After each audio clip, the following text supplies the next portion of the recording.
And I was really honoured that Pen Hadow, who's a big polar explorer, came to see me at a later stage and asked me if I would guide him, so I would lead him physically on the ice for the Catlin Arctic Survey. Pen's the first unsupported to go from Canada, so he's a big expeditioner in his own right.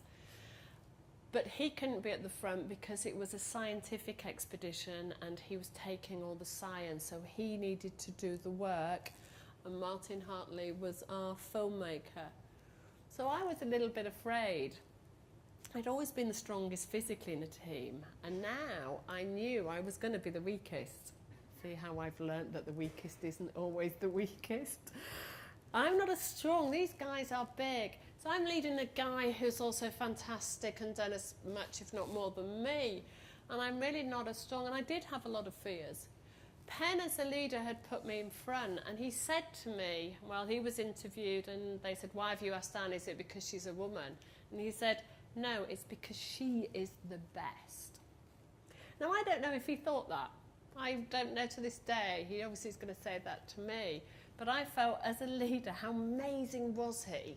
He gave me the confidence, he empowered me to do the job, and he made me feel good enough, even though it was his expedition. So my job was to go from the front. Prince Charles was our patron. I was at the front for 73 days. Martin's job was to take photographs. It was for climate change. We were measuring the thickness of the North Pole ice cap.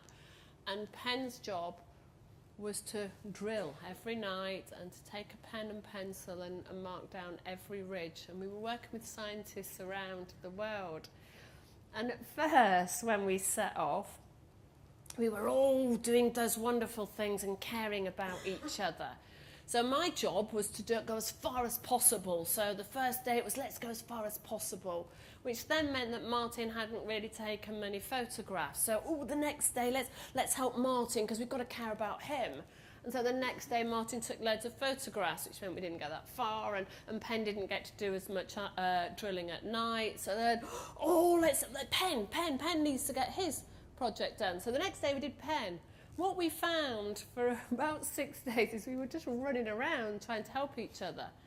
And then we sat down, and it was me that started the conversation. I went, we're not doing it right, because I was in charge of logistics and making sure everybody could do what we wanted. We're being too nice. Actually, what's the vision? What are we here for? And we'd forgotten. And the vision was to take science. We were a scientific expedition. We weren't going the whole way to the pole. We weren't doing that. That's the important thing. What's the next important thing? Well, actually, it's the photographs. Because whilst we wanted to take the science for the scientists, we wanted to tell the world to make a difference so that people would understand. What's the least important thing? The mileage.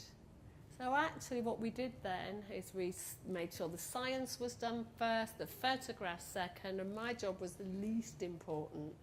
And by doing that and remembering the vision and letting go of my own pride of I want to go as far and etc., we were a fantastically successful expedition.